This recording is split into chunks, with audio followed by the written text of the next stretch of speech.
Hong Kong, le quartier de Wan Chai, où se côtoient la faune de la nuit et les riches expatriés de la ville. Nous sommes avec Léo, le correspondant du journal britannique The Times. Ici, on est dans l'un des quartiers chauds de Hong Kong. Il y a toutes sortes de distractions. Et les prostituées y ont un rôle important. C'est pour ça qu'il y a beaucoup d'expatriés et que Rurik Jutting venait ici. Rurik Jutting, un trader britannique qui a troqué les salles de marché pour la rubrique sanglante des faits divers. C'était le 1er novembre dernier, en pleine fête d'Halloween. Vers 1 h du matin, Jutting ramène chez lui Jessie, une jeune femme de 29 ans. Pour être honnête, à cette heure-là, marcher dans la rue avec une jolie asiatique, c'est très commun. Personne ne les a remarqués. Il habitait ici, au 31e étage. C'est là, au 31e étage, que le trader aurait égorgé la jeune femme qu'il venait de faire monter dans son appartement. Dans le quartier, les gens faisaient encore la fête. Et pendant ce temps-là, dans l'appartement de Jutting, le meurtre avait lieu. C'était horrible, une vraie boucherie. Quand la police arrive sur place, elle va faire une autre découverte tout aussi terrifiante. Un deuxième cadavre, celui de Liz, 23 ans. Ils ont retrouvé ce corps dans une valise sur le balcon. C'était apparemment une fille qu'il connaissait bien. C'est Jutting lui-même qui a appelé la police. Il a immédiatement été placé en détention. Hong Kong est sous le choc. La ville a l'un des taux de criminalité les plus bas du monde. Ici, on n'est pas habitué aux faits divers. Qui est Rurik Jutting? Comment ce trader richissime en est-il arrivé là?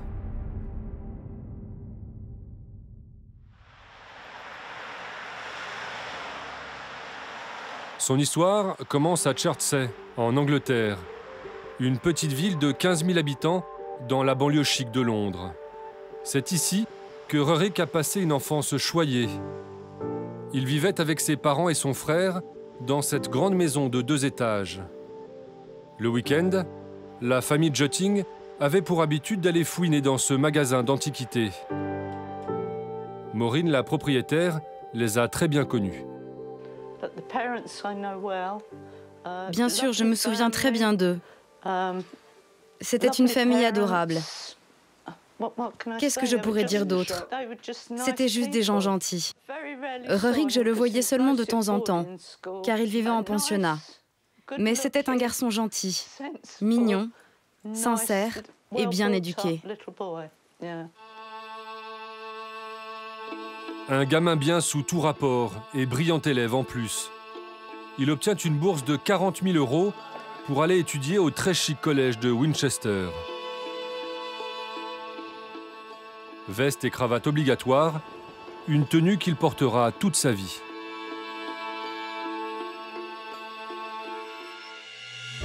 Plus tard, il intègre la prestigieuse université de Cambridge. Il pratique même l'aviron et devient l'un des meilleurs membres du club de son école.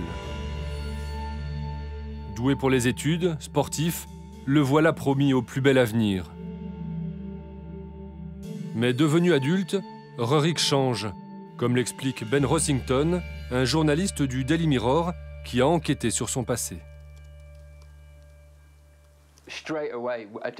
Quand vous sortez avec un diplôme de Cambridge, vous appartenez à l'élite. Et il ressentait le pouvoir que cela lui donnait, et logiquement, il s'est dirigé vers la banque, qui est le symbole de la puissance, où le seul but est de faire de l'argent. Il décroche un premier poste de trader à Londres, dans une banque de la City. À cette époque, il a déjà tous les atouts de la réussite. Il a déjà eu plusieurs petites amies, dont Sonia, une jeune mannequin. Aucune ne s'est plaint de comportements déviants de sa part. En juillet 2013, Rurik Jutting s'installe à Hong Kong. Il est recruté par Merrill Lynch, l'une des plus importantes banques d'investissement au monde. Il travaille au 42e étage de cette tour, dans le quartier des affaires. Il gagne beaucoup d'argent, environ 50 000 € par mois. Le banquier loue un appartement dans 7 immeubles de standing, avec piscine, solarium et salle de sport privée au dernier étage. Jutting n'a pas beaucoup d'amis, c'est un solitaire. Dans la vie, il n'a qu'une obsession, l'argent. S'il n'arrivait pas à faire assez d'argent, ça le rendait dingue. Et forcément, cela influençait sa vie. Il prenait les gens de haut, il se sentait plus important qu'eux. Ce qui peut expliquer son attirance pour les prostituées. Le soir, il se met à fréquenter les bars et les filles du quartier chaud de Wan Chai, à 5 minutes à pied de chez lui. Il traîne notamment dans le bar de Robert Vandenbosch, qui se souvient très bien de lui. On l'appelait Ricky, c'était son surnom ici. Il était un peu grossier, un peu arrogant. Il se voyait lui-même comme une personne très importante car il gagnait beaucoup d'argent. C'était un bon banquier, il avait une très haute opinion de lui-même. Mais Ricky était respectueux, c'était un bon client. Il était toujours gentil avec les filles. De toute façon, s'il ne l'était pas, aucune fille ne l'aurait suivi. Il les traitait bien, il leur payait des verres et leur donnait de l'argent quand elles étaient avec lui. Ce qui s'est passé a été un vrai choc. Personne ne pensait qu'une telle chose pouvait arriver. Ces week-ends, Ricky les passe avec des prostituées.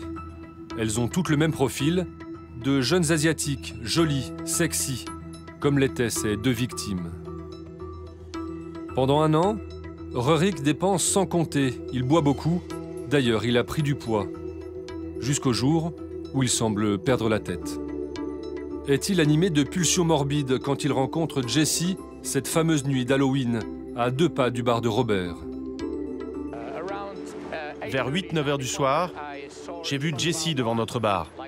Elle m'a dit bonjour avec son éternelle bonne humeur. Elle m'a donné 2 bises et ensuite elle m'a dit « Daddy, je vais bien m'amuser cette nuit.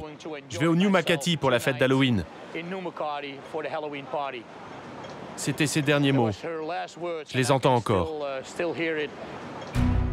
Le New Makati, c'est dans cette discothèque qu'elle va rencontrer la mort.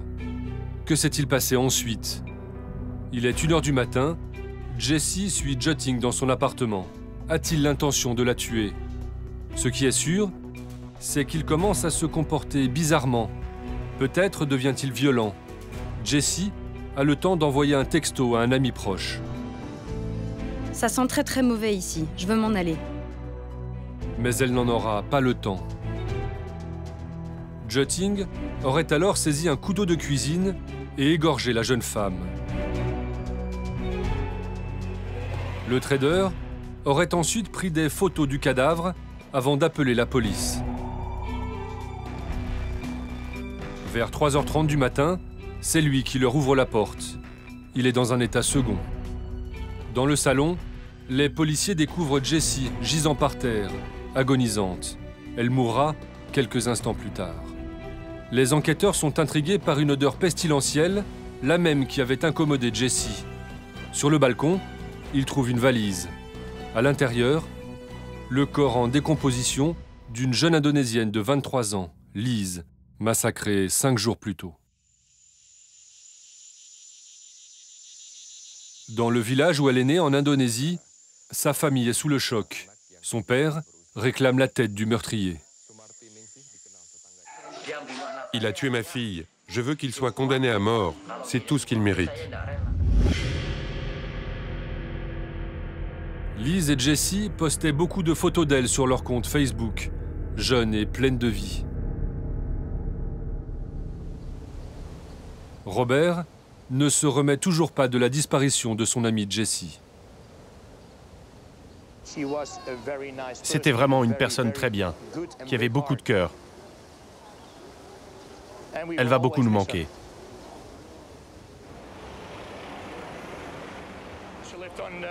Elle habitait ici, au 9e étage. Ses filles vivaient jusqu'à 6 dans un seul appartement.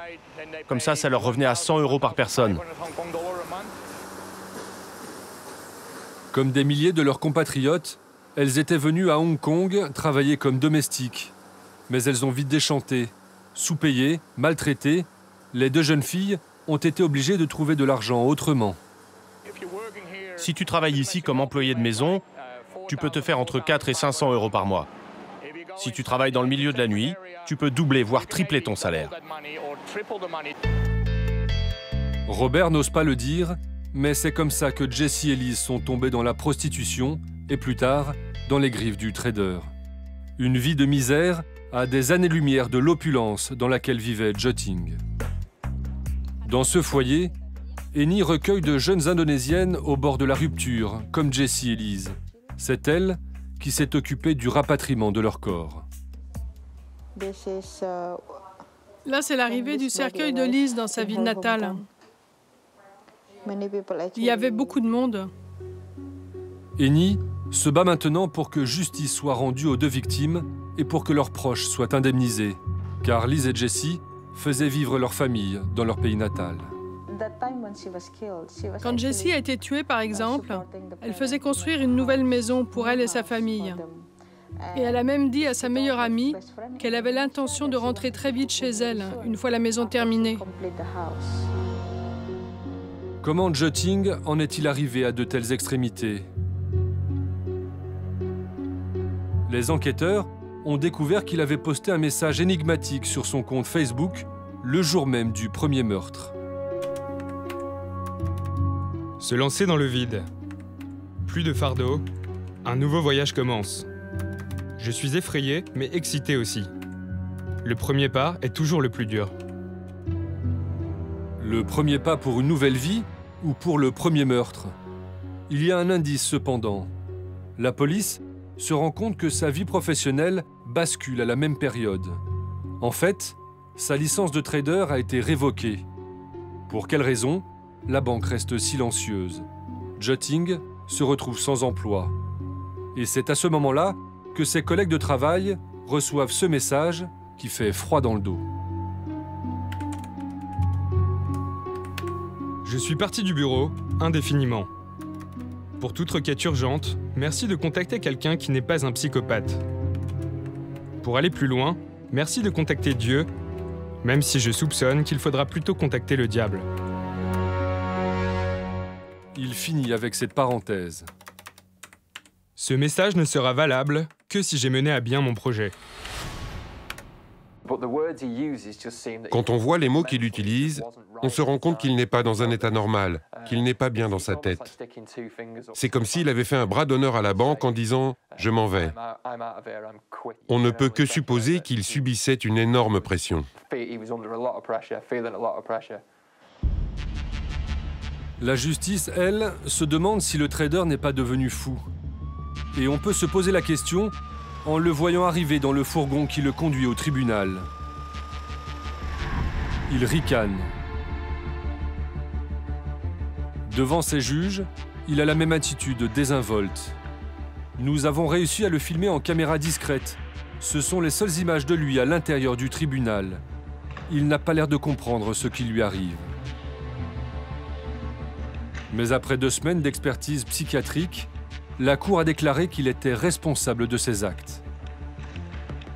Son procès aura lieu l'été prochain. Rurik Jotting risque la prison à vie.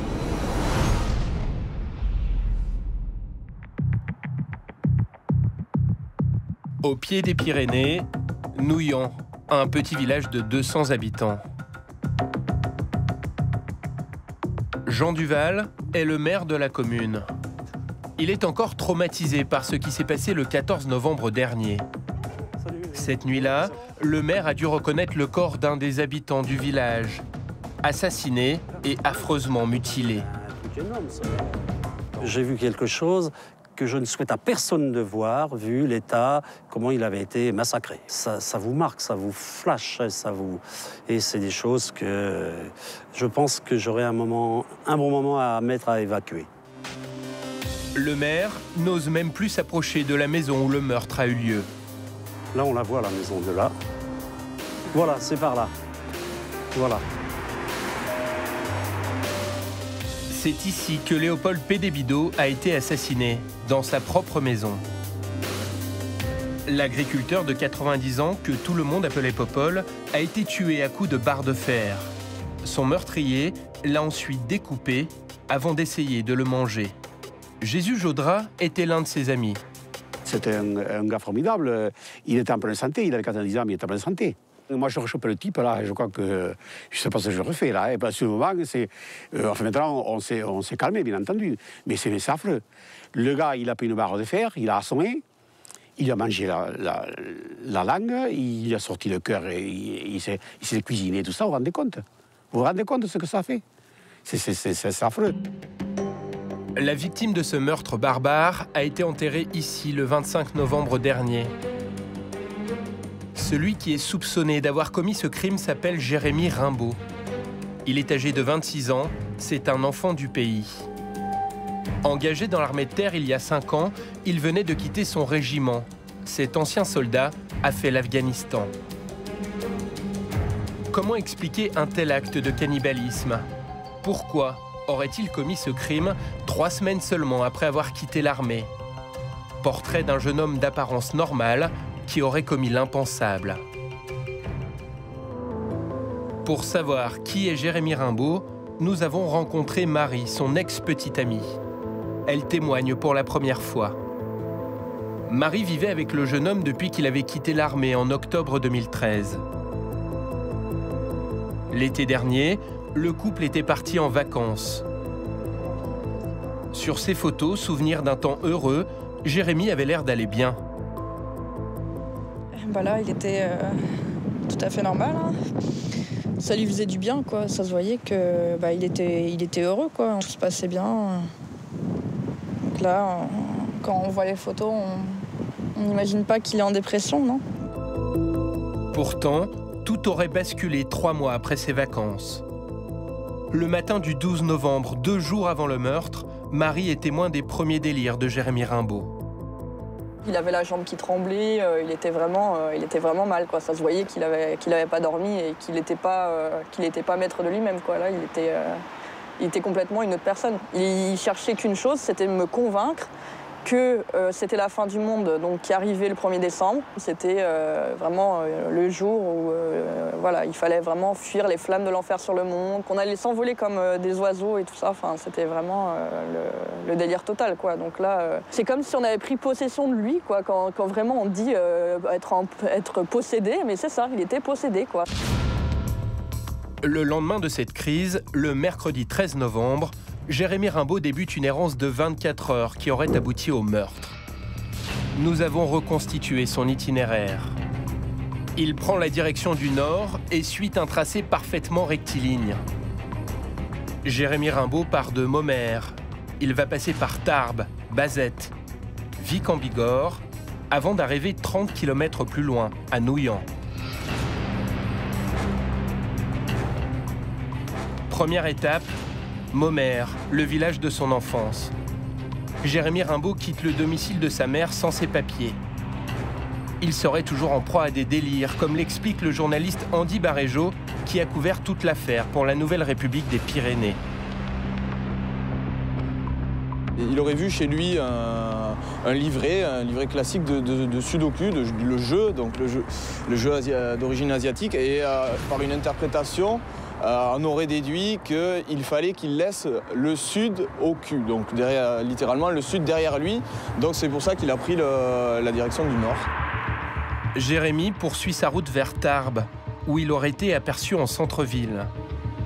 Le lendemain, jeudi 14 novembre, le matin du meurtre, il atteint le village de Bazette. Là, il sonne chez des habitants qui l'accueillent par hospitalité pendant quelques heures. Nous avons retrouvé le couple qui l'a hébergé. Ils acceptent de nous répondre en restant anonymes, car ils ne veulent pas être associés à ce drame. Il est venu tout droit là, il est rentré ici, on s'est engagés tous les deux ici. Voilà. Il est venu là et il s'est assis là. Voilà. Voilà où il était assis. Là. À peu près 2 heures. Pendant que ses affaires se lavaient à la machine à laver et qu'elle se séchait au sèche-linge. Pendant 2 heures de temps, on est resté là. Je vous dis, il était à l'aise avec moi. Il était cohérent. Jamais il a haussé le ton, jamais il a plaisanté, il a rigolé. Dans cette maison, Jérémy prend un petit déjeuner et dort une demi-heure. L'homme qui l'accueille ne détecte rien d'anormal. Ce qu'il a fait là-bas, c'est pas possible. Moi, c'est 2 êtres tout à fait différents. Ce qu'il a été ici, il n'y a rien à lui reprocher, strictement rien. C'était un être comme les autres. Là, à ce moment-là. Je me dis que je suis passé à côté, on est passé à côté d'un truc vraiment lourd. Mais bon, c'était pas mon heure, si vous voulez. Jérémy Rimbaud se remet en route, apparemment calme. Mais quelques heures plus tard, son comportement a changé. À Vic en Bigorre, il serait entré visiblement stressé dans une librairie. Il nous a demandé de rencontrer un psychologue. Voilà. Il voulait consulter un psychologue en urgence. On a trouvé ça effectivement très étrange. On était 5 dans le magasin, on s'est tous regardés en trouvant ça un peu étrange que quelqu'un vienne nous faire cette requête. Malgré son angoisse, Jérémy Rimbaud continue sa route vers le nord, jusqu'à Nouillan, sa dernière étape. Nous sommes le jeudi 14 novembre, il est 19h. C'est au bout de cette rue que se trouve la maison de Léopold Pédébido, qui a simplement le malheur de regarder à travers la fenêtre et qui croise donc le regard de ce jeune homme.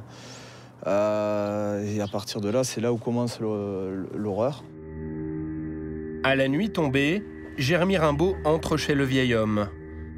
Armé d'une barre de fer, il l'aurait frappé à mort. L'horreur ne s'arrête pas là.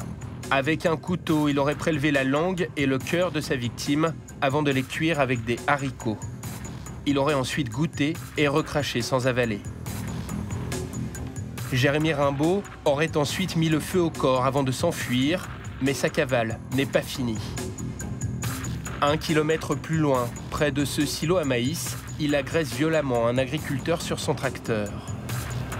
Ce survivant a raconté cette attaque à la radio RTL. L'individu est venu me taper en me disant « je vais te tuer, je vais te tuer, je vais te tuer ». Et moi, j'ai eu le temps de reprendre la barre de fer qu'il avait. Je lui ai foutu un coup de barre de fer dans les côtes. Et cet individu, il n'a pas bougé d'un millimètre. C'était une personne surhumaine. Le peu de temps que j'ai pu le voir, il avait les dents bien serrées et il était déterminé. Quelques heures plus tard, les gendarmes arrêtent Jérémy Rimbaud. Son errance est terminée. Comment expliquer ces pulsions meurtrières? Lors de son audition, Jérémy Rimbaud reconnaît le crime, mais surtout, il déclare que des voix lui ont ordonné de le commettre. C'est ce qu'explique la procureure de Tarbes dans une conférence de presse donnée le lendemain du meurtre. Il n'exprime pas ni remords ni regrets dans la mesure où il a obéi à des messages qui pour lui étaient des messages d'origine supérieure et qui donc lui commandaient de faire cela. Mais il savait effectivement ce qu'il faisait, les messages lui commandaient de faire, c'est-à-dire de son audition, il a toujours su qu'il avait enlevé la vie à quelqu'un. Qui est vraiment Jérémy Rimbaud? Quel homme se cache derrière le masque du tueur cannibale? Il passe son enfance dans le village de Maumère, au pied des Pyrénées. Sa mère est secrétaire, son père travaille dans l'industrie aéronautique. Pendant son adolescence, Jérémy joue au foot sur ce stade. Sébastien l'a connu à cette époque, il faisait partie de la même équipe. Donc voilà, c'était une photo d'équipe il y a environ une douzaine d'années. Donc voilà, Jérémy est là. Quelqu'un de très souriant, on voit qu'il a une joie de vivre, quoi. D'après Sébastien, Jérémy n'était pas un ado violent. Moi, je l'ai toujours connu calme sur un terrain. C'était plus lui qui prenait les coups parce que c'était quelqu'un d'assez petit et il restait toujours calme à chaque fois. Il n'a jamais eu un sursaut d'humeur sur un terrain de foot et c'était vraiment un exemple sur un terrain, quoi. Il y avait vraiment jamais eu un souci avec lui. Un garçon apparemment tranquille. C'est ce que confirme Grégory, un autre ami de Jérémy qu'il a fréquenté plus tard, avant le départ à l'armée du jeune homme. Voilà, il est là, Jérémy. Il sourit, il rigole. Ça, c'était lui, quoi. C'était lui. Il était toujours comme ça, quoi. On peut connaître quelqu'un et quelqu'un peut être normal. Alors normal ou d'apparence normale, j'en sais rien, ça on peut pas savoir. Et du jour au lendemain, tout s'effondre, quoi. En fait, on peut tous avoir en nous une faiblesse psychologique qui fait qu'un jour, on dégoupille, quoi, sans raison. Jérémy Rimbaud avait-il une faille psychologique? Un épisode de sa vie a peut-être tout changé. Son séjour comme soldat en Afghanistan.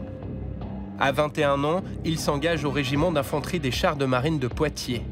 Bon soldat, il est promu caporal. Fin 2010, il est envoyé en mission en Afghanistan. Est-ce ici que tout aurait basculé? Au cours de son séjour, Jérémy Rimbaud assiste à des actions de combat. C'est ce que nous révèle Marie, son ex-petite amie. Il lui a confié avoir échappé à un attentat. Donc lui, il conduisait son 4x4, là, il passait en convoi, en fait, et au moment où lui, il passe, donc tout va bien, et au moment où ses collègues qui le suivaient derrière passent, et ben, il saute sur la mine, en fait. Il nous a fait comprendre, en gros, qu'il avait vu ses collègues brûler devant lui, quoi. Enfin, c'était ça, hein. En juin 2011, quand Jérémy Rimbaud revient à sa caserne, un médecin militaire lui diagnostique un stress post-traumatique, une blessure psychologique qui touche certains soldats confrontés à la guerre. Il bénéficie d'un suivi psychologique qui, pour ses proches, ne suffit pas à atténuer ses souffrances. Il m'a dit, honnêtement, je ne sais pas si j'ai bien fait de m'engager à l'armée, parce que lui-même m'a dit, ça m'a détruit quelque part, ça m'a détruit. Il n'était pas assez fort pour affronter tout ça, quoi. Les supérieurs de Jérémy Rimbaud étaient-ils au courant de cette fragilité? Nous nous sommes rendus au quartier général de son régiment. C'est le petit matin, l'heure du rassemblement pour les soldats. Jérémy Rimbaud servait ici il y a encore quelques semaines comme conducteur de blindés. Fin octobre, ses officiers lui avaient même proposé de re-signer un contrat de 5 ans, mais il avait préféré quitter l'armée. Nous ne sommes pas autorisés à parler à ses camarades. C'est donc le commandant en second du régiment, Bruno Bourchex, qui nous répond. C'était un bon marsouin qui a donné toute satisfaction pendant les 5 ans qu'il a servi au régime. Rien ne présageait, nous, à notre connaissance, à ce qu'il fasse des choses pareilles. Les supérieurs de Jérémy n'ont donc pas vu venir son coup de folie. Aucun médecin militaire n'a alerté le commandement du régiment. C'est le médecin qui juge ce qui doit être rapporté au commandement ou pas. Voilà. Vous n'avez pas été alerté par un médecin sur le cas Jérémy Rimbaud? Tout à fait. Non, aucun médecin nous a alerté sur un fait marquant sur le caporal Rimbaud. Aujourd'hui, Jérémy Rimbaud est interné dans cet hôpital psychiatrique de Cadillac, en Gironde. D'après les médecins, le stress post-traumatique aurait pu déclencher une maladie plus lourde, comme la schizophrénie, ce qui pourrait expliquer les bouffées délirantes de Jérémy.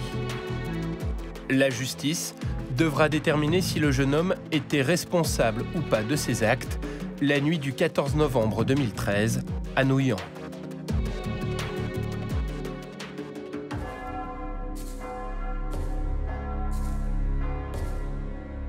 Bertrimoutier dans les Vosges. Ce samedi, dans l'église du village, on enterre Philippe Bertrand, un enfant de la région.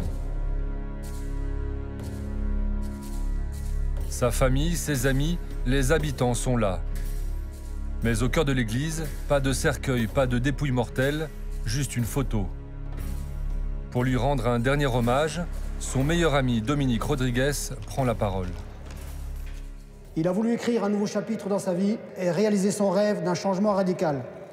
Tout le monde lui avait déconseillé, mais cette envie a été plus forte.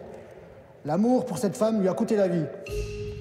Philippe Bertrand, surnommé Bill, 51 ans, a été assassiné bien loin de chez lui, à Madagascar, en décembre dernier. 8 mois avant sa mort, il était parti s'installer là-bas avec son nouvel amour, Sonia, une femme malgache qu'il venait tout juste d'épouser. Avec elle, il voulait fonder une famille et commencer une nouvelle vie au soleil. Il n'aura trouvé qu'une mort atroce. Pourquoi ses amis lui avaient-ils déconseillé de partir là-bas? Qui pouvait en vouloir à cet homme sans histoire? Sa femme est-elle derrière cet horrible assassinat?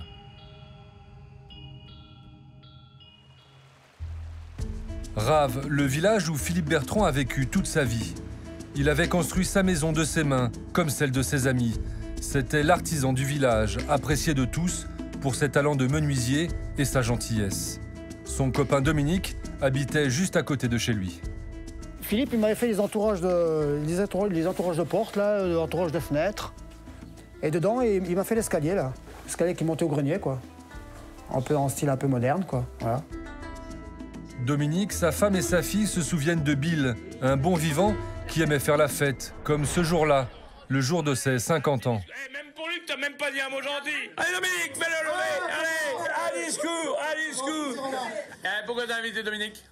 Ah bah parce que c'est un de mes potes que je connais depuis longtemps. Ouais, on fait des sorties ensemble, on fait des bouffes ensemble, c'est des gens très très gentils. Ouais. Un homme toujours souriant, avec qui il passait toute leur soirée. Ah, c'est des bons souvenirs, ça. C'était une soirée ici, chez moi, avec tous les amis, là. Il est là, juste à côté de Martine, là. Il la tient par le cou, hein. Il était en milieu. Il était, voilà. Il aimait bien les femmes, hein, quand même. Il n'y a pas à dire. Il n'y a pas à dire. Hein. Oui. Ah, c'est des bons souvenirs, ça. Il aimait bien les femmes, mais contrairement à tous ses amis, il était toujours célibataire. Je crois que c'est le seul qui n'avait pas de femme attitrée, qui n'avait pas d'enfant. Vous voyez, ça lui manquait, ça? Je pense. Ouais. Oh, je pense. Ouais. En fait, Bill n'avait qu'une idée en tête, fonder une famille. Il va sur Internet pour faire des rencontres. Et c'est comme ça qu'en mars 2013, Sonia fait irruption dans sa vie. Une mère célibataire malgache. À 46 ans, elle élève seule ses 2 filles de 15 et 17 ans dans la banlieue d'Antananarivo, la capitale du pays. Elle lui fait miroiter une vie de famille et elle l'accroche à coups de photos sexy et de déclarations d'amour. Si j'ai la mer comme encrier, la terre comme papier, il n'y aura jamais assez de place pour te décrire combien je t'aime. Et ça marche. Bill pense avoir trouvé le grand amour. Il lui répond. Je viens de recevoir le plus beau poème de ma vie. Tout va très vite, tout va trop vite pour ses amis. Il flaire le piège. Il a été envoûté par cette fille-là, qu'il a connue sur Internet, et puis ils ont décidé de se marier. On n'a pas trop compris, parce que c'était quand même vachement précipité. Et puis, bon, elle avait déjà 2 gosses, apparemment, 2 filles. Il disait que c'était fusionnel avec les filles. Il retrouvait une famille qu'il n'aurait peut-être pas eu ici, quoi. Je sais pas. Mais bon, on avait beau le dissuader, c'était comme un gosse. Hein. Je veux dire, plus on essayait de lui dire qu'il faisait des conneries, qu'il faisait une erreur, puis plus il était accro, quoi. On arrivait même à se fâcher entre copains.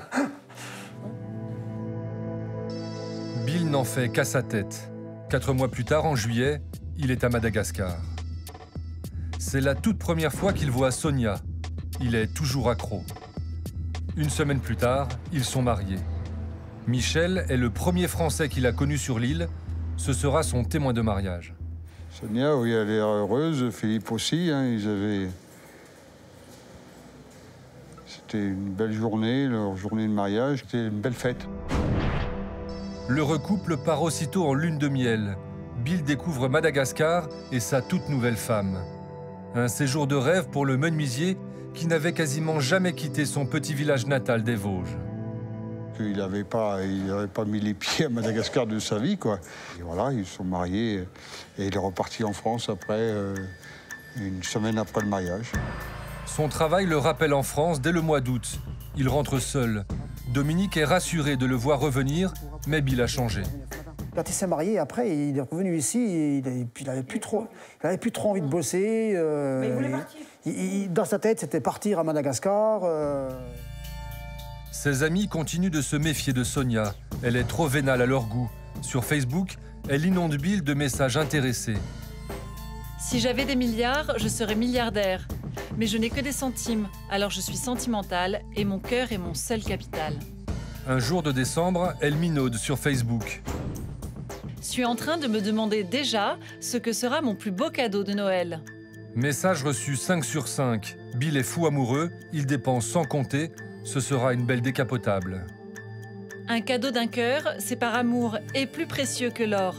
Bill est prêt à tout pour être avec elle. Il vend sa maison, sa menuiserie, tout ce qu'il possède pour refaire sa vie avec Sonia à Madagascar. Chaque fois qu'il l'appelait, il venait, il téléphonait de chez moi avec ce téléphone-là, le blanc. Hein.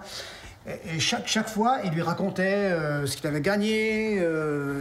J'aurai 200 000 € pour partir là-bas à Madagascar. J'ai vendu le chalet, tout ça. J'ai un peu de sous. Et après, quand il a raccroché, je lui dis, mais je me suis pris la tête avec lui. Je lui dis, mais t'es pas un peu fou de lui raconter ça, quoi. Je lui dis, attends, c'est ta femme, d'accord, je suis d'accord, c'est ta femme, mais tu peux pas dire qu'en 15 jours, tu connais cette fille, quoi. Alors qu'est-ce que tu lui racontes, que t'as autant d'argent que ça pour partir là-bas? Un départ précipité. Pourquoi? Parce que Sonia lui a dit qu'elle était enceinte. Un mensonge. Mais ça, Bill ne peut pas le savoir. Il a maintenant 200 000 € sur son compte en banque. Il donne une procuration à sa tante Michel. Il est venu me voir et on a été faire ça, je crois, le 26 mars et il est parti le 27.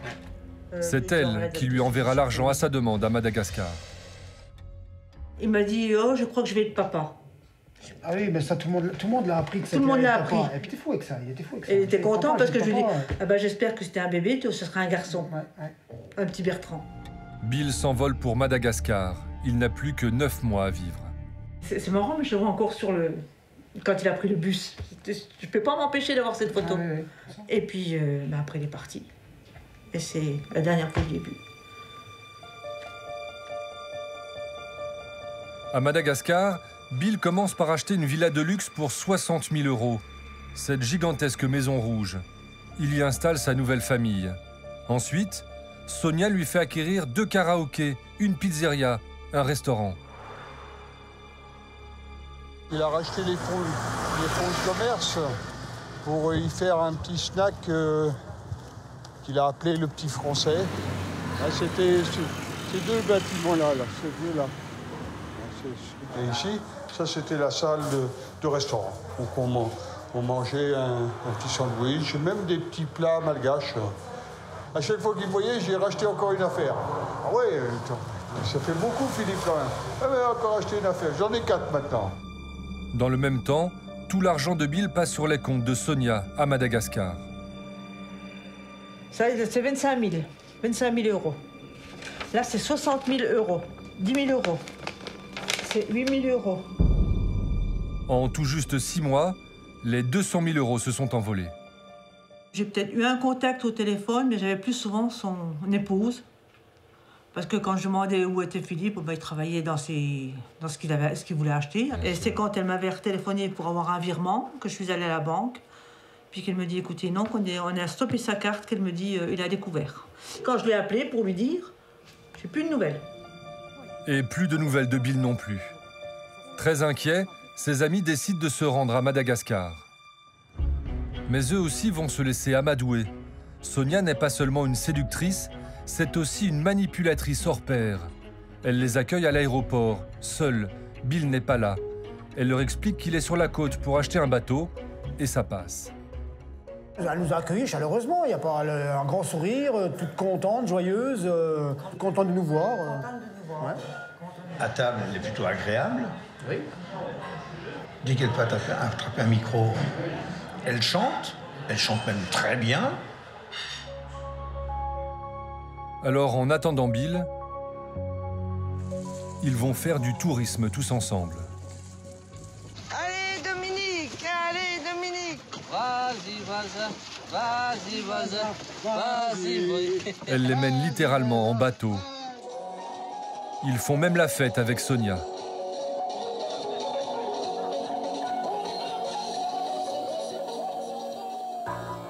Elle est là, rayonnante. Mais toujours pas de nouvelles de Bill. Alors ses amis finissent par contacter la police. Et là, c'est l'effroyable révélation. Ils apprennent que Bill serait mort et incinéré depuis 2 mois. Pour le préfet de la région d'Antananarivo, Bill est mort d'un cancer en France. Quand j'ai reçu Madame Sonia, elle m'a dit que son mari était mort en France. J'avais besoin d'une confirmation et elle m'a donné un faire-part de décès. Ce faire-part, le voici. Sa mort est survenue le 26 janvier 2015, dans sa 52e année à Raves, France. L'incinération aura lieu au crématorium de Saint-Dié. Dominique et les autres sont stupéfaits. Pour eux, il s'agit évidemment d'un faux. Ils comprennent alors que Sonia leur a menti. Qu'est-il arrivé à Bill? Ils portent plainte immédiatement. Des policiers se rendent dans la villa du couple. C'est Daniel, le chef du village, qui leur ouvre les portes. Sonia est arrêtée dans la foulée. Nous sommes rentrés par là. Il y avait 6 gendarmes. Moi, je devais juste assister à la perquisition. Elle était tout à fait calme, sereine, comme vous et moi. Elle ne paniquait pas du tout. Elle n'avait pas peur. Pourtant, quelques heures plus tard, Sonia avouera l'impensable. Elle a fait exécuter et brûler son mari en décembre dernier, la veille de Noël. Que s'est-il passé exactement? Selon ses aveux, Sonia a tout organisé dans les moindres détails. Le 23 décembre dernier, Bill est dans sa villa. Il regarde la télévision sur ce divan. Nous nous sommes procuré les photos de la reconstitution du crime faite par la police malgache. Sonia glisse un somnifère dans la bière de son mari. Une fois endormie, elle fait entrer 3 tueurs à gages qu'elle a payés 260 €. Ils étranglent Bill et l'achèvent à coups de marteau. Ils le laissent ensuite toute la nuit sur le divan. Le lendemain matin, le propre fils de Sonia se débarrasse du corps. Un fils dont elle a caché l'existence à Bill. Elle le faisait passer pour son chauffeur. C'est lui que l'on voit sur cette charmante photo de famille. Mais ce jour-là, il a brûlé le corps de Bill et fait disparaître les cendres. 15 jours plus tard, Sonia poste un message sur Facebook. Bien dans ma peau. Et pour avoir le temps de peaufiner la fable de la mort naturelle de Bill, elle envoie des messages en France, en se faisant passer pour lui, alors qu'il n'est déjà plus que poussière. Salut, ça va? Beaucoup de travail ici. Je voyage toujours pour gérer les nouveaux commerces. Son mariage l'avait arraché à la misère. Alors pourquoi avoir voulu se débarrasser de son mari? Parce qu'il n'avait plus d'argent? Le père de Sonia, en tout cas, bouleversé, ne comprend pas ce crime. En tant que chrétien, je suis obligé, je dis bien obligé, de dire toute la vérité, rien que la vérité. Et ça me fait mal. À chaque fois, toutes les nuits, à toutes les secondes, à toutes les minutes, je dis, mais pourquoi avoir fait ça, ce crime, en brûlant lui? À Raves, dans les Vosges, en regardant les vidéos qu'ils ont rapportées de là-bas, Dominique et les autres sont toujours sous le choc. Quelle garce, quelle garce. Je me dis que c'est une garce, oui. Quelle garce. Il n'y a pas de mots. Il n'y a pas de mots. Hein. Elle a fait tuer son mari, puis là, 2 mois après, ça n'empêche pas de danser, de bouger. La belle joyeuse, quoi. Sans leur persévérance, Sonia danserait sans doute toujours. Elle s'en serait sortie.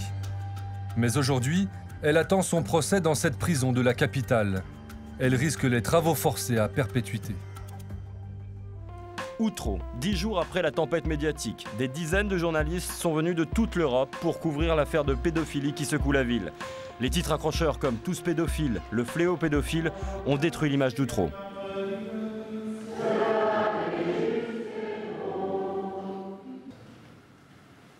Aujourd'hui, les journalistes sont partis, mais dimanche matin, à la sortie de la messe, les habitants sont encore sous le choc.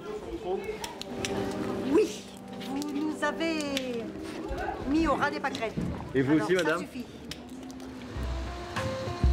Méfiance et mépris vis-à-vis de la presse. Pourtant, le maire a reçu presque tous les journalistes. Aujourd'hui, il regrette leur sensationnalisme.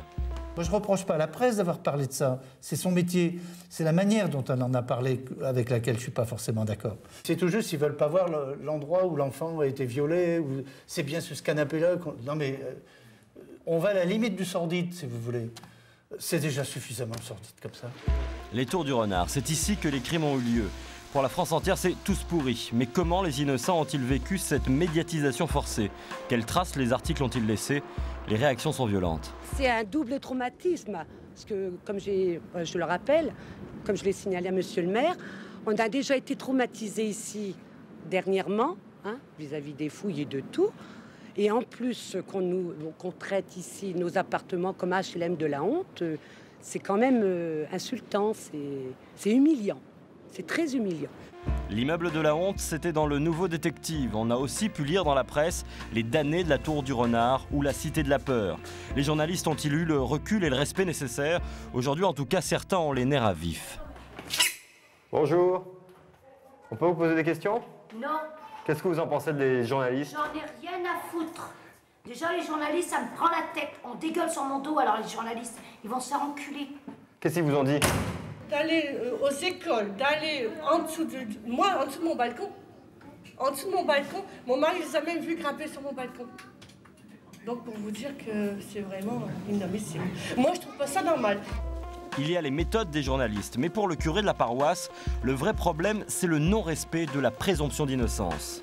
Quand j'ai vu que des noms étaient donnés dès le départ, je dis bon, ça va, on condamne déjà des gens avant qu'ils ne soient jugés. Et ce qui m'a toujours étonné aussi, c'est de marquer pour certains la profession ou bien le milieu.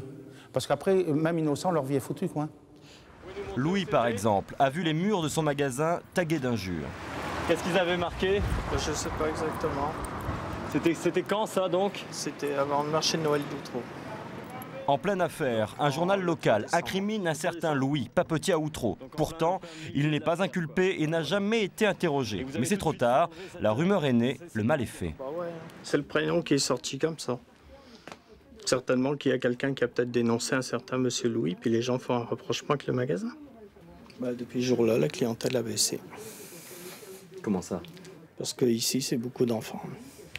Donc les gens ont peur. Donc le chiffre d'affaires est tombé. De combien? D'environ 35%. Dehors, ça se voit, il n'y a plus personne. Si ça continue de baisser, votre chiffre d'affaires, par exemple? C'est-à-dire que je verrai ce que je vais faire à ce moment-là. Je me suis encore laissé 3 mois de sursis. Alors la presse est-elle allée trop loin? Pas pour tout le monde. Pour Marilyn, la patronne du café situé en face des tours, les journalistes sont utiles.